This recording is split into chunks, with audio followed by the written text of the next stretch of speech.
이제 너희가 구한 왕, 너희가 택한 왕을 보라. 여호와께서 너희 위에 왕을 세우셨느니라. 너희가 만일 여호와를 경외하여 그를 섬기며 그의 목소리를 듣고 여호와의 명령을 거역하지 아니하며 또 너희와 너희를 다스리는 왕이 너희의 하나님 여호와를 따르면 좋겠지만은 너희가 만일 여호와의 목소리를 듣지 아니하고 여호와의 명령을 거역하면 여호와의 손이 너희의 조상들을 치신 것 같이 너희를 치실 것이라. 아멘.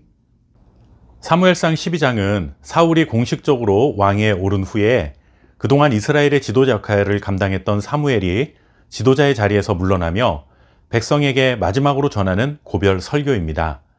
사무엘이 전한 이 말씀은 단순한 작별 인사가 아니라 하나님의 백성이 어떻게 살아야 하는가에 대한 소중한 교훈을 전해주고 있습니다. 이스라엘 백성들은 다른 이방 나라들처럼 자신들을 다스릴 인간 왕이 있으면 모든 문제가 해결되리라 하는 기대로 왕을 요구했습니다. 하나님은 이런 요구가 정당하지 않음을 아셨지만 그들의 요구를 들어주셨습니다. 그래서 사울을 이스라엘의 초대 왕으로 세워주셨습니다. 사울이 왕위에 오르면서 이스라엘은 새로운 출발을 하는 듯 했지만 사실 이런 정치적인 변화가 이스라엘의 근본적인 문제 해결이 아니라는 사실을 사무엘은 그 누구보다 잘 알고 있었습니다.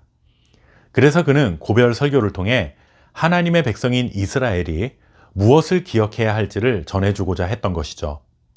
마치 자녀들이 꼭 기억하기를 원하는 마음으로 인생의 마지막 순간에 남기는 유언처럼 사무엘은 이스라엘 백성들을 향해 여호와 하나님의 뜻을 따라야 한다는 말씀을 전해주었습니다. 사무엘이 백성들에게 전한 메시지의 핵심은 두 가지로 요약할 수 있습니다.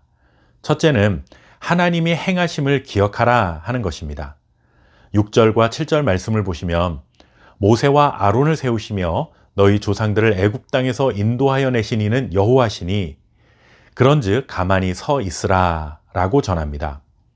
가만히 서 있으라 하는 것은 아무것도 하지 말고 정지해 있으라는 뜻이 아니라 우리 조상들을 애굽에서 구원하시고 자기 백성으로 삼으신 여호와 하나님을 잠잠히 떠올려 보라. 그분의 은혜를 잊어서는 안 된다라는 말씀입니다. 지금까지의 역사를 돌이켜보면 이스라엘의 죄가 시작되는 지점은 언제나 망각이었습니다. 하나님께서 베푸신 은혜를 잊는 순간 그들은 곧 다른 신을 섬기고 이방인들의 삶의 방식을 따랐습니다. 그래서 사무엘은 하나님의 은혜를 잊지 말라. 그가 베푸신 은혜를 기억하라. 이렇게 말하고 있는 것입니다. 사람들은 눈에 보이는 무언가가 나를 안전하게 지켜주고 내 삶을 보호해 줄 것처럼 여기고 살아갑니다. 그런데 그런 사람들에게 사무엘은 이렇게 외칩니다. 여호와께서 너희를 너희 사방 원수의 손에서 건져내사 너희에게 안전하게 살게 하셨거늘. 은혜를 기억한다는 것은 그저 과거를 떠올리며 감상에 젖어 있으라는 말이 아니라 지금까지 하나님의 은혜 속에 살아왔고 지금도 하나님의 은혜 안에 살며 앞으로도 하나님의 은혜로 살아간다라는 고백이 있어야 한다는 뜻입니다. 은혜를 잊으면 불평이 시작됩니다. 하지만 은혜를 기억하면 감사가 넘치고 순종하는 삶을 살아가게 됩니다. 우리가 살아가는 모든 순간에 함께 하시는 하나님의 손길을 잊지 마십시오. 하나님의 인도하심이 지금도 우리를 이끌어 가고 계심을 기억할 때 우리의 믿음도 견고하게 설 수 있습니다. 사무엘이 고별 설교를 통해 전해주는 또 하나의 중요한 메시지는 13절 말씀입니다. 이제 너희가 구한 왕, 택한 왕을 보라. 여호와께서 너희 위에 왕을 세우셨느니라. 이스라엘이 왕을 세워달라고 요구한 중심에는 하나님 대신 사람을 의지하려는 마음이 있었습니다. 사무엘은 이것을 책망하며 이렇게 말합니다. 여호와를 경외하며 그를 섬기며 그의 목소리를 듣고 여호와의 명령을 거역하지 아니하면 좋겠지만 만약 그렇지 않으면 여호와의 손이 너희를 치실 것이다. 왕으로 세워진 자는 물론이고 백성들 모두가 여호와 하나님을 경외하고 하나님의 말씀을 듣고 따라야 한다는 명령입니다. 왕이 있어도 그 왕 위에는 언제나 하나님이 계심을 기억하라는 것이죠.